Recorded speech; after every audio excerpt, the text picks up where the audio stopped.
నాకు నా తల్లిదండ్రుల బాధ్యత ఉంది, నా బ్రదర్స్ సిస్టర్స్ బాధ్యత ఉంది, కాబట్టి నేను నా వైఫ్కి మెయింటెనెన్స్ ఇవ్వలేను అని ఇక మీదట భర్తలు చెప్తే కుదరదు. ఎస్, అలహాబాద్ హైకోర్టు ఒక కీలకమైన అబ్జర్వేషన్ చేసింది. అబ్జర్వ్ చేసిన తర్వాత ఒక కీలకమైన తీర్పు ఇచ్చింది. దాని గురించి మనం మాట్లాడుకుందాం. భార్య భర్త విడిపోయిన తర్వాత భార్యకి భర్త మెయింటెనెన్స్ ఇవ్వాల్సి ఉంటుంది 125 CRPC కింద. ఎస్, ఆ మెయింటెనెన్స్ విషయంలో చాలామంది మహిళలు సమస్యలు ఎదుర్కొంటున్నారు. భర్త నుంచి సరైన మెయింటెనెన్స్ సమయానికి రాక, కావాల్సినంత అమౌంట్ సరిపడా రాక చాలామంది ఇబ్బందులు పడుతున్నారు.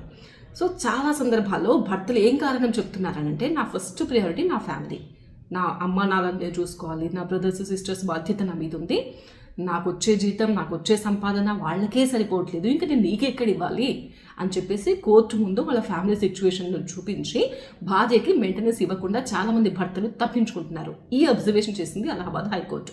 అయితే ఇప్పుడు భర్త నుంచి మెయింటెనెన్స్ పొందడం అనేది భార్య లీగల్ హక్కు సపరేట్ అయిపోయిన తర్వాత. సో నువ్వు తల్లిదండ్రుల బాధ్యత నీ మీద ఉంది కదని చెప్పేసి భార్యకు ఎక్స్క్యూజ్ చేయలేవు. అది వేరు, తల్లిదండ్రుల బాధ్యత ఫ్యామిలీ బాధ్యత వేరు, ఇటు భార్య బాధ్యత వేరు. రెండింటిని నువ్వు లింకప్ చేయడానికి లేదు.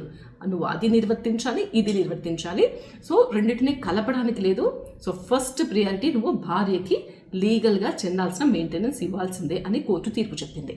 సో మన 2 తెలుగు రాష్ట్రాల్లో కూడా కొన్ని వేల కేసులు పెండింగ్లో ఉన్నాయి ఈ ఇష్యూకి సంబంధించి. సో చాలామంది ఉమెన్కి ఈ అలహాబాద్ హైకోర్టు ఇచ్చిన తీర్పు ఒక గైడెన్స్ అవ్వచ్చు.